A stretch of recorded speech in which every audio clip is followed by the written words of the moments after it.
from Netherlands. In un certo senso è un battesimo perché è la prima volta che si presenta In some way, it's the first time she presents here. It's like in persona nei nostri and eventi. it's the first time we see her in presence in the event. Ok. Oh. Hello. Hello. So only a minute that you want to read something about you. Ora leggiamo solo qualcosa, un minuto per leggere qualcosa su Gudrun. Gudrun Buchzik, Netherlands.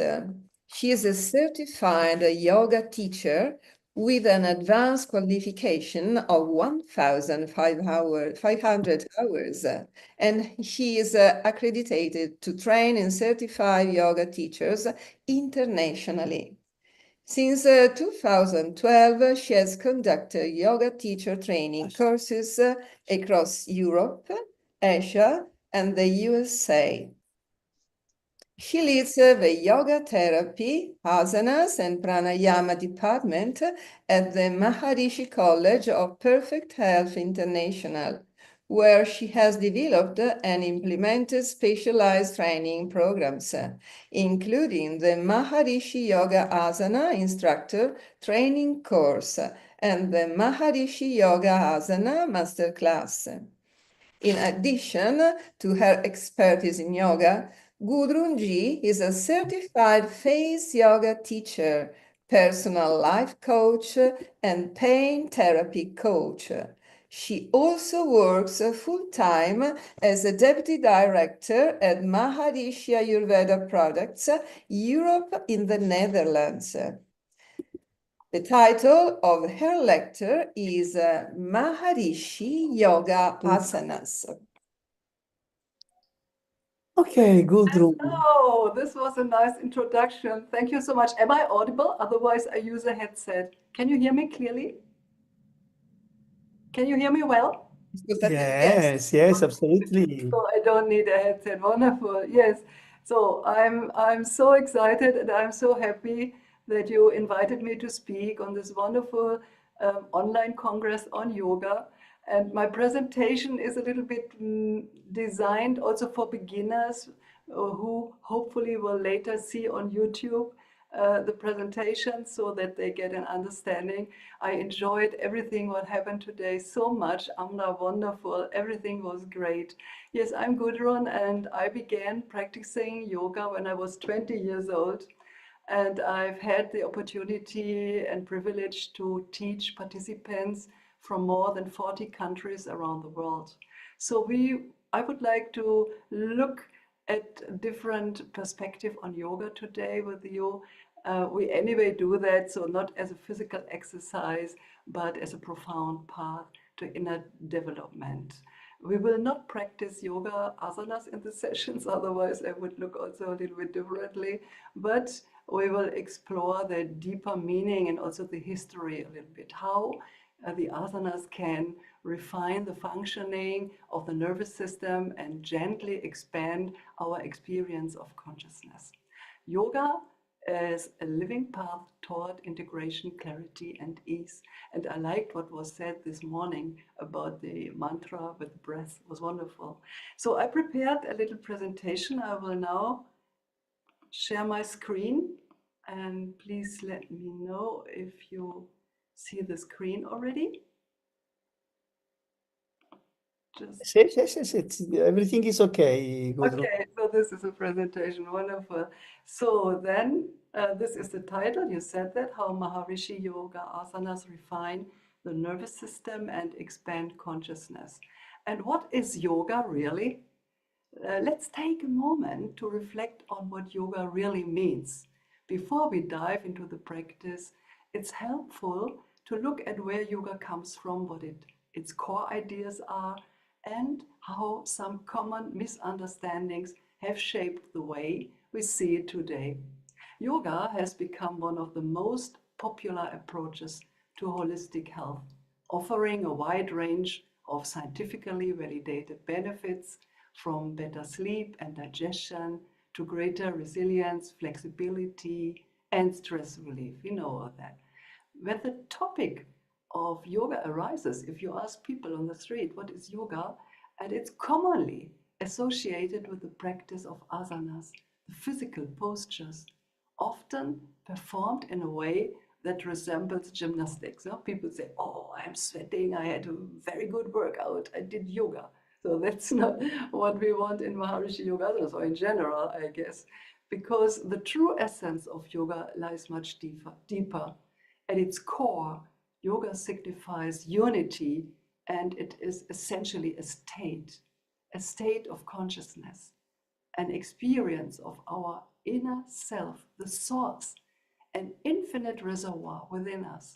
This is the meaning of the word yoga. So the true essence lies deeper, as I said, and I will come to the Yoga Sutras if you never heard about this later. But there is a verse in the Yoga Sutras of Patanjali which says, Yogas Chitta Vritti Nirodha. Yoga is the settling of the fluctuations of the mind. When the mind becomes still, the body, breath, and senses naturally follow, and we come to rest in our own true nature, a state of inner silence, balance, and clarity.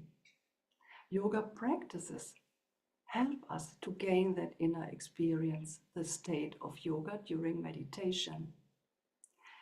Then let's look a little bit about the history. So yoga is an ancient science dated back thousands of years.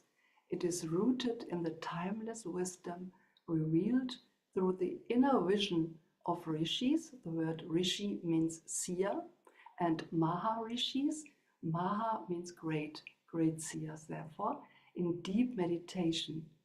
And the Vedas are the most ancient and comprehensive source of knowledge in the Indian tradition, encompassing insights into consciousness, natural law, health, and the purpose of life.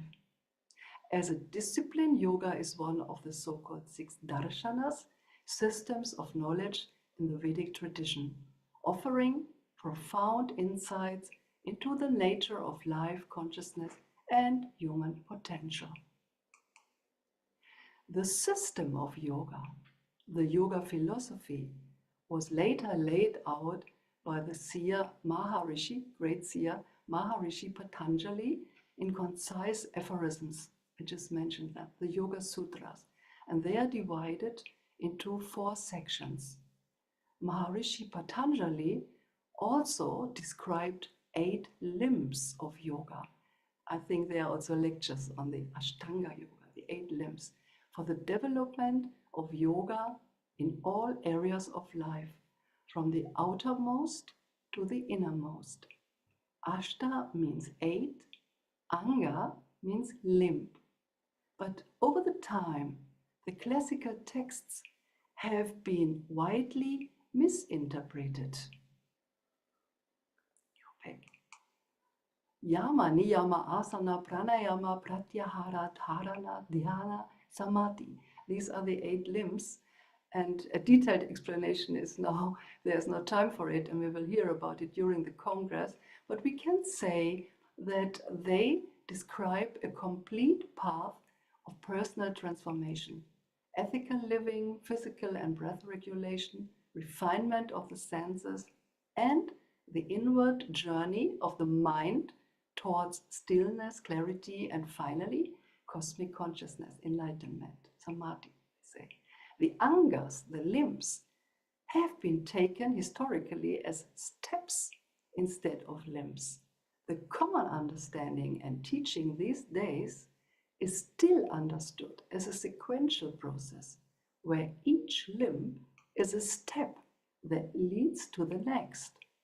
That one first must be able to master the senses, the body, and sit in a meditative pose, then control the breath, and then start to meditate. And maybe after a long time, one may reach the state of unity, samadhi, the 8th limb. And my teacher, whom I'm very grateful for that I had him, Maharishi Mahesh Yogi, clarified this misconception with a great insight of the development of the 8 limbs. Maharishi, also great seer. He explained that these limbs develop simultaneously rather than sequentially, much like the limbs of a human body. He emphasized that the experience of samadhi can be naturally and easily achieved even for beginners with the effortless technique of transcendental meditation. And this I can only confirm after being a meditator for so long. Yoga asanas and pranayama, as 2 essential components among these 8 limbs of yoga, are practiced to gently prepare the body and mind for the fulfilling meditation experience. From this broader understanding, we can now look at asana itself as it is described in the Yoga Sutras. How is asana understood within the path of yoga, and how does it help us move toward the experience of unity, the very goal of yoga itself? So the definition is Sthir Sukham Asana, one of the definitions from Patanjali Yoga Sutra 246. Sthir means steady, Sukham, pleasant, complete self-sufficiency, and asanam, seated, immovable pose. From this understanding, we know that asana is understood within, how is asana understood within the path of yoga? This I wanted to come to. And how does it help us move toward the experience of unity, the very goal of yoga itself? So yoga practices help us to experience and establish the state of yoga, this inner experience I was just telling you, the state of balance, by refining our nervous system and removing physical blockades, obstacles. The unique style of practicing traditional yoga poses helps release mental tensions, as I said, by dealing with them on the physical level, refining the nervous system and removing physical restrictions. Both mind and body reach a calm and pleasant state, helping to dissolve stress and blockages that may have accumulated in various parts of the body over many years. This leads to a high level of integration of all bodily systems, thereby improving physical and mental health, as well as our resistance to diseases. We become more attuned to our bodies and establish a connection with our soul. And this is my experience also when teaching the courses. There are sometimes course participants that are not connected at all with their bodies. And then when the stress release comes and the tears start to flow and they really connect with themselves, they encounter themselves sometimes for the first time, sometimes after many, many years. And we know that when we practice the yoga asanas, that of course we balance also the doshas, the sub-doshas, and the marma points, which is an extra subject maybe for next year. And the nadis, of course, are influenced. You see the pictures here. And Maharishi Yoga Āsanas is traditional yoga and practiced in a different way sometimes, I say. Like I mentioned earlier that I was sweating and it was great yoga workout. You completely get silent once you have learned the yoga asanas and the teacher explained to you how to adjust, because everybody can practice them. Doesn't matter what your physical status is. They are trained to adjust to your status. And then there is not much to be spoken. No, I know someone said, I was attending a yoga class in the US and I was really waiting, when will this teacher finally stop to talk? The teacher was talking nonstop. So we want people to experience yoga, the deep silence. And they are practiced easily, naturally, within personal comfort zones. You do not strain, you do not sweat, you do not want to impose anyone, nor even yourself. You are just within yourself. You can close the eyes and the attention is completely turned inwards, allowing body and mind to integrate in a natural way. And here you see the sequence of this set number 1, which was developed in 1992 by Maharishi Yogi. And I said, this is my teacher, and he was a great teacher of Vedic knowledge, a scientist, and the founder of the Transcendental Meditation Program. He passed away in 2008. He did that together with respected Indian yoga experts called Yogacharyas, based on classical yoga postures described in traditional yoga texts. And this set has everything you expect from a set. It has a slow beginning, it has a peak, it combines all poses, sitting, kneeling, standing, back, front, upside down, etc. So it's a wonderful set. It looks easy, but if you really practice with complete attention and with in a correct way, then people are astonished, even if they did it for many years earlier.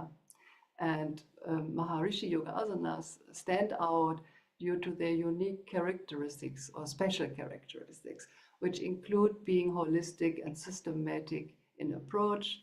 And they are not only scientifically validated for their benefits, but also promote good health and aid in the development of higher states of consciousness, especially when you practice this, of course, what we would do in conjunction with the meditation and transcendental meditation. And there is an advanced program of the meditation called TMCD program. In Maharishi Yoga, between each asana, you enter the resting pose. You would know it as Shavasana. Here it is called Chetanasana. And this pose not only helps in metabolizing the benefits of the previous asana, but also prepares body and mind for the next posture. And this pause can be very long, and you will be astonished what happens during the pause. So this ensures a smooth and effective transition throughout the practice. And we would also not practice with background music. And like I said, once you understood the pose, there is not much to be spoken anymore. We want participants to feel the body from within. And they do that. They have tremendous healing experiences. It's wonderful for me each time, so touching. And they experience silence. So it is a holistic practice. It's systematic and natural. It's suitable for all age groups. It's easy to learn and to practice. And it's regardless of one's physical condition. This course I was just mentioning, the set was developed in 1992, and we see here some pictures from that time. On the left side is Maharishi Yogi sitting in front of the Yogacharyas, whom you see there on the right side, and Maharishi Yogi's insight into yoga aligns with the Vedic understanding of unity between body, mind, and consciousness. He emphasized that the practice of asanas helps to purify the body and refine the nervous system, and creating the foundation for deeper experiences of higher states of consciousness during meditation. And to make these principles and the knowledge accessible and easy to integrate into daily life, there was a course developed in 1992 together with the Yogacharyas but by Maharishi Yogi. And this course introduces the key elements of Maharishi Yoga Āsanas and provides the knowledge and experience needed to begin or deepen one's practice in a systematic and consciousness-based way. So you get the practical training of the nature of yoga, practical training in yoga postures, the asanas and pranayama, and all aspects of yoga are considered, including yoga philosophy, traditional yoga literature, Ayurveda principles and Ayurvedic recommendations for daily routine and diet. And the great thing I find, because I didn't see this before anywhere, is that each asana is explained not only from modern physical science, but also with effect they have on the doshas, on the sub-doshas, on the shrotas, on all the aspects. And am I supposed to stop, or who's talking? Okay, I close shortly, wait. So I just wanted to finish.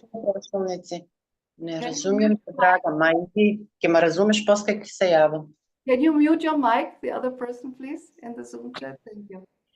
So I just wanted to tell you at the end that Maharishi Yoga Asanas are practiced around the world. Across the globe, schools and universities have integrated Maharishi Yoga Asanas into their daily or weekly routines. Children, teenagers, and university students benefit from the practice. And here you see some images of young people from different cultures and backgrounds in India, in Thailand. And then there was a big course in India, 10,000 people gathered to meditate together, and our teachers were actually giving lectures there and training the people in the USA. So it is spread, and I think there is also another lecture during the Congress by Javier, who will speak about the schools in Peru. If you are interested in exploring course options or learning more about Maharishi Yoga Asanas, you will find an overview of our course models here. This is on the left hand, this is the website address. And then you can also reach out via email. This is here, yoga@imavf.org. This stands for International Maharishi Ayurveda Foundation, and MCPHI stands for Maharishi College of Perfect Health International. And there is also a demonstration video on YouTube where you have to search for MCPHI, Maharishi College of Perfect Health, and then Maharishi Yoga Asana. Then you get the demonstration, it's in English, then you can have a look, you can practice if you like. So I think I stopped to explain what the foundation course offers. The time is short, and also the masterclass. You find everything on our website. And I would like to end with a wonderful quote from Maharishi Mahesh Yogi when he says, "Asana unites you with totality." And when I was asked to briefly summarize what yoga means to me personally, this was my answer. To me, yoga means encountering myself, my higher self.